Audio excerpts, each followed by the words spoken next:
Hello, and welcome to another episode of It's a History Podcast. I am your host, Madison, and this week I am sharing a conversation that I had with author William Bill Taubman on his and his brother Philip Taubman's most recent release, McNamara at War, A New History, about the life of John McNamara.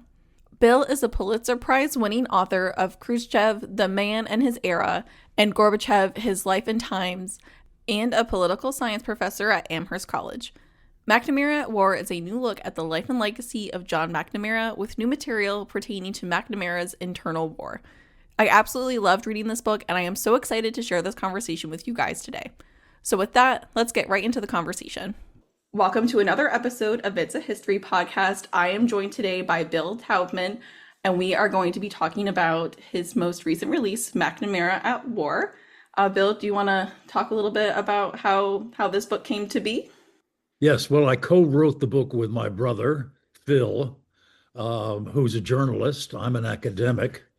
He was approached more than 10 years ago by a Stanford professor, David Kennedy, who in turn had been approached by an old McNamara friend at the Pentagon, Alan Enthoven, who in turn had been approached by Diana McNamara, who was McNamara's second wife and widow, and she had a collection of documents which McNamara had left to her in her care, and she thought they might add up to a new book. So Kennedy asked Phil if he would be interested in writing a new book, and he thought about it. He looked at the documents. He agreed they would indeed constitute a book, but he was busy finishing another book, a biography of George P. Shultz, the Reagan Secretary of State. So he postponed it. Then he went again and looked at it, and he decided he would like to do it, and he asked me if I would do it with him. My field is Russian studies, and I've written biographies of Nikita Khrushchev and Mikhail Gorbachev. So the question is, why did I want to do a book about an American leader? And the answer is I'd run out of Russian leaders I wanted to write about, except perhaps for Vladimir Putin.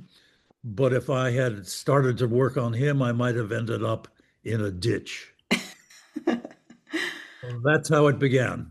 All right. Well, I really enjoyed listening to this book and reading it. I did a little bit of both as I was going through it. I really enjoyed the way that it was written with a lot of callbacks to McNamara's own, like his memoirs and, things that other people had said about him. I really liked how that was integrated in there. So you had all this new material for this book. How did the research and writing process go for this one? Well, an absolutely key development which allowed this book to take the shape it did was when the widow, Diana, told me about a historian, American historian at the Naval Academy in Annapolis, who had set out to write a biography of McNamara in the 80s, but ended up helping McNamara write his own memoirs. And according to Diana, this fellow, Brian Vandermark, had more than 2,000 pages of transcripts of interviews he had done with people from throughout McNamara's life, beginning in high school, college, Harvard Business School, all the way through. So I went down to see him in Annapolis, and he agreed kindly to share the transcripts. So suddenly we had interviews from throughout the life of the man we wanted to write a biography of. That's amazing. And I do think those interviews, they really, helped shape the story of his life. They really added something that you don't get too often with people from the past, all those different perspectives on them. Yes, it really created an outline for the book, because suddenly I realized as I looked at it that there ought to be a chapter on his childhood. There ought to be one on his years at Berkeley. There ought to be one on Harvard Business School, his time in the military, Ford Motor Company, all of this. And I thought this was important, not just because the documents were there, but because I thought looking at his life from the beginning would show us evolving him evolving into the man that he became, which was, of course, the heart of the book. I like reading about like his early life and his time in college and some of the like just the way his personality was and how that kind of led to what happened during the Vietnam War and his decision making and how it all kind of stemmed from how he was as a young adult and as he went on through his career. Yes, you had to explain how this guy could rise to the very top of the American establishment, the American government, why he could be put in charge of the Vietnam War, and why he could turn out to live a double life. That is to say, as a proponent of the war within the councils of the White House, and as a secret opponent of the war, while remaining in charge of the war. Yes, he was definitely a duality there within his personality. Do you want to start talking about McNamara? Do you want to start at the beginning of McNamara's life? Well, I think his parents were crucial. I guess parents almost always are, but his were particularly interesting because the father was kind of cold and aloof and distant, much older, 20 years older than his wife.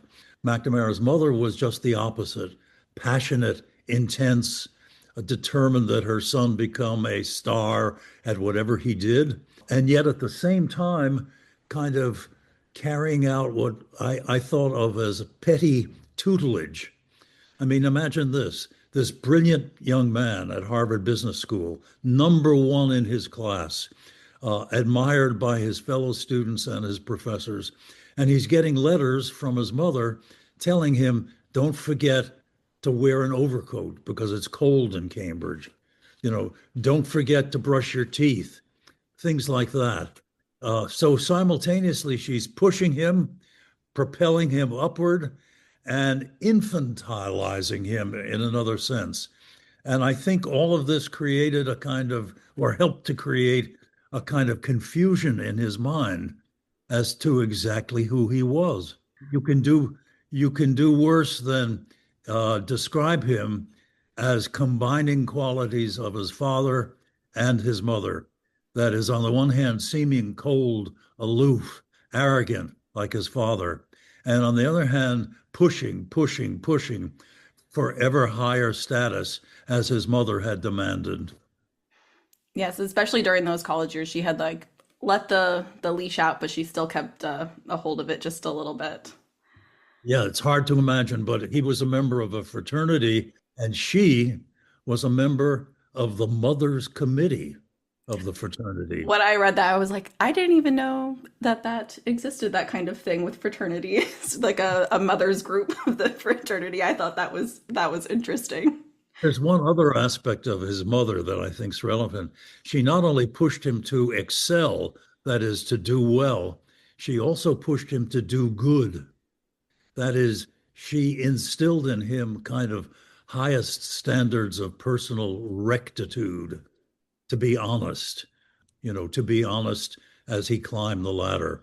And I think that showed during the Vietnam War, because when his conscience began to bother him about all the killing that was going on in Vietnam, and he reached the conclusion that the war was unwinnable and that the U.S. should get out of Vietnam. I think there were echoes in this of his mother's constantly reminding him to do the right thing, to be a Boy Scout or an Eagle Scout. Reading about the time during Vietnam when he was really, going like this is an unwinnable war, this is something that we really need to get out of, but still working towards continuing the war with Johnson. Before we get to that part, did you want to talk about any of his time, his own military experience, or his time at the Ford Motor Company?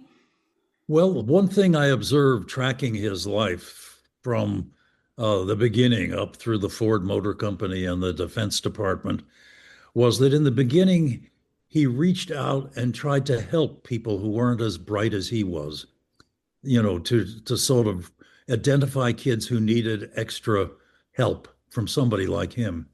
But as the years go by, you sense that he's less interested in helping other people, that he's getting a kind of inflated sense of his own superiority, and as if that becomes the primary thing that he's interested in, promoting himself. And during World War II, he is recruited by the Defense Department to become a kind of statistician with a mandate to make sure the U.S. Air Force, or the Army Air Corps, as it was then called, functioned efficiently. And that brought him up to the point where he worked with General Curtis LeMay to plan the firebombing of Tokyo, which produced, which killed about 100,000, mostly innocent Japanese. And I think that for the rest of his life bothered him. As he said, it made him into a war criminal in effect.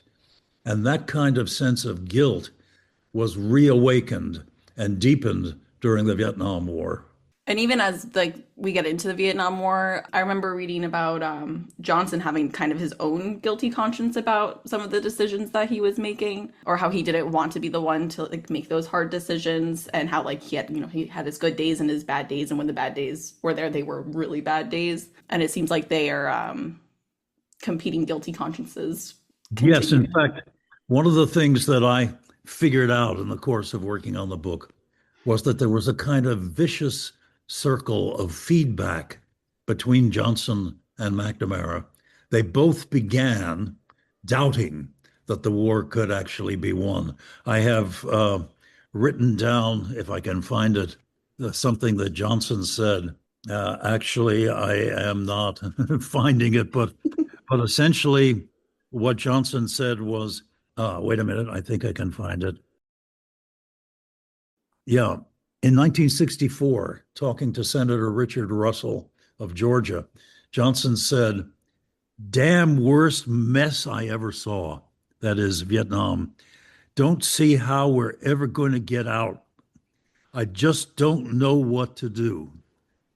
Now, McNamara had a version of that too, because just before Kennedy was assassinated in November 1963, he and McNamara decided that the United States should begin to pull military advisors out of Vietnam.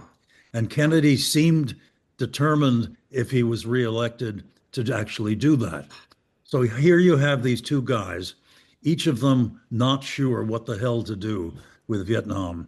Kennedy dies, Johnson's president, and his advisors conclude that despite his doubts, he wants to fight and win the war in Vietnam. Now, what does McNamara do when he realizes this? He falls into his lifelong mode of making the best possible case for what his boss wants. And so we learn from people in that circle, one of them, Clark Clifford, who later succeeds McNamara as Secretary of Defense, that McNamara makes the most extreme case for staying and fighting in Vietnam than any of Johnson's advisors. Now, what happens then? Johnson hears this extreme case and adopts it as his own. And he is now making an extreme case for fighting and winning in Vietnam. And what's the effect of that on McNamara? McNamara is even more convinced now that he must make that case. So he makes it even more strongly, and that convinces Johnson. So they're convincing each other back and forth that this war must be fought and won. And yet, despite that, 3 or 4 months later, McNamara comes to the conclusion that the war cannot be won, that it's militarily unwinnable. And that creates a terrible dilemma for him. What is he supposed to do, believing that the war is unwinnable and simultaneously being in charge of that war?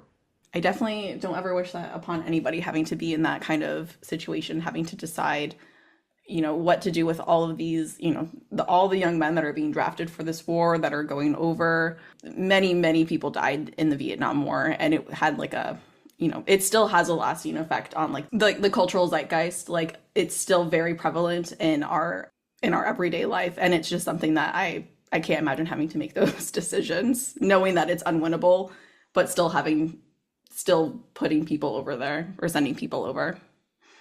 Well, what happened much later in the 90s when McNamara finally gets around to writing his memoirs, And he says in the introduction, he says about Vietnam, we were wrong. We were terribly wrong. And what happens? That is greeted by caustic, nasty reaction from people who say, my God, this guy sent American boys and girls, mostly boys, I'm afraid, to die in a war that in which McNamara no longer believed. How evil is that? Now, McNamara, I think, was torn and it showed. I mean, he was tormented later in life. He considered himself guilty. There are two occasions I can mention that both happened in the 80s or 90s. One of them, he was speaking at a conference at Brown University, and a Vietnam veteran in the audience stood up, walked forward, pointed at McNamara, and said, "You're a son of a bitch." And what did McNamara say in reply? He said, "I am a son of a bitch." And the other incident was in 2002 when McNamara was in Cuba at a conference. He's at a conference in Cuba in 2002, and Fidel Castro, still president of Cuba, says, "We're going to have another conference in 10 years, and you must come back." And McNamara says, "I can't come back because in 10 years I will be in hell." So there, and I'll add one other thing that we learned from the widow and from McNamara's son, Craig McNamara. They both report that McNamara, toward the end of his life, considered suicide, but didn't do it because he didn't want the stigma of his suicide to be attached to his family. So this is a tragic story of a brilliant man who masters everything he touches in life until the Vietnam War masters him. The story of the Vietnam War is just I when I was in college I took a class that was on 20th century US history. We spent quite a bit of time on the Vietnam War, and I had to read this book called The Working Class War, and how it was mostly poorer working class men that were being sent off to Vietnam, and how it just impacted that sector of society. So I've always had that in the back of my mind, especially when reading this and having that perspective of the people who were sent over there, but also the people who are here in the office making the decisions and having to decide who goes and who doesn't go. So I've always kind of had that in the back of my mind, especially when I was reading this book. I was thinking about that book on my shelf that I read 5-6 years ago now, but it's always been one that has stayed with me about the Vietnam War. One thing that was fascinating to me throughout the project of working on this book is how much of McNamara's activities and his thoughts about what he was doing, how much was unique to him, as opposed to all the other people who worked with him, like McGeorge Bundy, the National Security Advisor, and the other people in the White House, like Kennedy and Johnson. And you can make the case, and I consider this a serious case, that they were all influenced by Cold War thinking, by the domino theory. One of the things that McNamara said at one point was that if we lose South Vietnam to the communists, then we lose all of Southeast Asia. If we lose all of Southeast Asia, then we lose Japan and India. If we lose Japan and India, then the virus spreads to Greece and Turkey and even Africa. I mean, this is an incredible domino theory. And in one or another version, they all believe this. So that's to say McNamara was not unique. But McNamara was unique because he was the one who was tormented by guilt, eventually allowed that to ruin his life. And I have a proof of that because at one point later in his life, McGeorge Bundy was at a cocktail party or a dinner party in Cambridge at Harvard, and some inebriated young man pressed him, and he said, "Mr. Bundy, isn't it true that you," I hope you don't mind my four-letter word here, No, you're good. isn't it true that you fucked up in Vietnam? And Bundy said, yes, I did fuck up in Vietnam, but I'm not going to let it ruin the rest of my life. And there it is. There's McNamara's uniqueness. He did let it ruin the rest of his life. So there you have the domino theory that everybody shares and the uniqueness of McNamara's psychology. And McNamara lived a long time. He was 93 when he passed away. Yes, in 2009. Yes. So he lived a long time, having experienced this in the 60s and the 70s, and he died in the 2000, I can't remember Nine. the year, 2009. That's a long time to have that in your own in your conscience. And I mean, Yes. after he worked after the Secretary of Defense, when he was working at the World Bank, Yes. I think it was more of a trying to maybe not rectify, but try to put some good in after he had done some bad. Yes, that's the way he saw it. The World Bank was useful to him in many ways. And one way was that, in effect, it constituted a kind of repentance because now he was trying to help the poorest of the poor in the world to have a slightly better life, as opposed to sending innocent soldiers off to die in a war in which he did not believe. But the World Bank was also useful because one of its rules is that people who work at the World Bank are not supposed to talk about the politics of the country from which they came. And that was especially true of the president of the World Bank, namely McNamara. So suddenly, McNamara is barred by the rules of the World Bank from talking about Vietnam. And the point is, he didn't want to talk about Vietnam anyway. And Johnson didn't want him to talk about Vietnam. So suddenly he was required to do what he wanted to do anyway, which was keep his mouth shut. I think I'd like to talk about McNamara's place in history. In my own schooling, most of what we learned about McNamara is about that time between Kennedy and Johnson, and then after that, he's not really spoken about again in like high school history or even college history. So what I knew about him before going into this book was mostly just his time in those two administrations. But I am just looking for maybe your perspective on how, like, as we move forward, what McNamara's place will be in history, like as we are able to look back more on his life as he becomes more of the just a historical figure rather than somebody that was still currently living. If that makes any sense. Yes, well, I'd say a couple of things. Every day we read in the newspaper about big officials in Washington and elsewhere, and we have some clues as to what their inner thoughts might be, but we really don't know. And often one of their main tasks is to hide their inner thoughts, especially if they disagree with their boss. Now, I think one of the fascinating things about McNamara as a historical figure is we can see the inner thoughts of this man. Uh, if not at the time when they were hidden, then much later as he reworks and rethinks and goes over his own life. So I think in that sense, it's a very rare instance in which we can see the suffering in McNamara's case that he's going through. Now, that suffering probably does not excuse all the mistakes he makes, all the.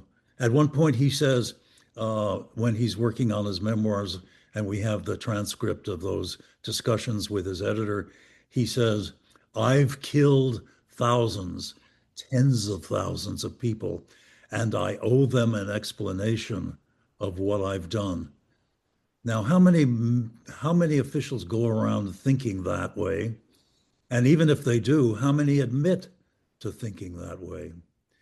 Another thing about McNamara is that after his time at the World Bank, one of the things he did was embark on two oral history conferences or sets of conferences. one about the Cuban Missile Crisis and the other about Vietnam itself. And in these conferences, people gathered who had been in the government, scholars, they had documents, they went over these cases, trying to explain what had happened. And these are fascinating results, which are published in a series of books about both Cuba and Vietnam. And in Cuba, what they learned at these conferences, what was unknown until then, was that the Russians had battlefield nuclear weapons in Cuba. And if the United States had invaded Cuba to get rid of the Soviet missiles, the Russians might very well have used those nuclear weapons to blow up the Marines landing on Cuba's beaches. And if that had happened, where would that have led? One possibility is a nuclear war. And in Vietnam, McNamara went to Hanoi twice for these conferences and tried to get the Vietnamese to explain why it was that they had not responded to the peace feelers which he had gotten Johnson to carry out, because they had not. McNamara kept trying to produce negotiations. And McNamara, kept saying, "Why didn't you believe us when we asked for negotiations?" And the Vietnamese would say, "Because we knew you wanted to destroy us." So again, this kind of post-mortem insight into these conflicts, led by a man like McNamara, who was central to the conflicts at the time that they occurred. This was an extra contribution of McNamara later on, after the battle was over. It definitely does feel rare for this kind of reflection to have happened, especially from someone who's so intimately involved in all of it. As someone who reads history and looks back at our history, I like being able to see how it happened and then his reflection on it in the past, kind of contextualizing how that happened in his what he was thinking then, and then how he's thinking about it now, and how things come up like the Cuban missiles, like how that was something that was not known. When I heard that, I was like, oh my gosh, because the Cuban Missile Crisis is its own thing. And I was like, well, I'm glad we did not decide to invade Cuba that time, because that would have been mutually assured destruction and all of that part of the nuclear war piece of it. It was very close, because although in the end we neither bombed those missile sites nor invaded Cuba, we came very close. The American forces were poised in Florida to Mm-hmm. attack, and we have Kennedy and Khrushchev to thank for pulling back from the edge. But one wonders these days whether Putin and Trump would ever pull back from the edge if they got to that point. Yes, I'm in Florida, so the Cuban Missile Crisis is something that is talked about a lot throughout schooling. So it's something that they really, really talk to us about. So the Cuban Missile Crisis has been something I've learned about from when I was small to in college. It was a big part of it, just because of where I am. We even have a description of McNamara at the moment at one of these conferences when a Soviet general reveals that they had these battlefield nuclear weapons. And he's described as, sitting at the table listening, and suddenly he freezes because he's never heard this before, and he realizes its potential for disaster. So again, it's the kind of internal life of a superhero turned supervillain. Very, very interesting. Is there anything else you want to say about McNamara before we wrap up? Well, I guess I want to say that I understand the case of people who tend to dismiss McNamara's doubts and his conscience and say, well, he's just putting on an act to evoke sympathy from people who are reading about how tormented he was. And I recently gave a talk at Amherst College, right here where I've taught all these years.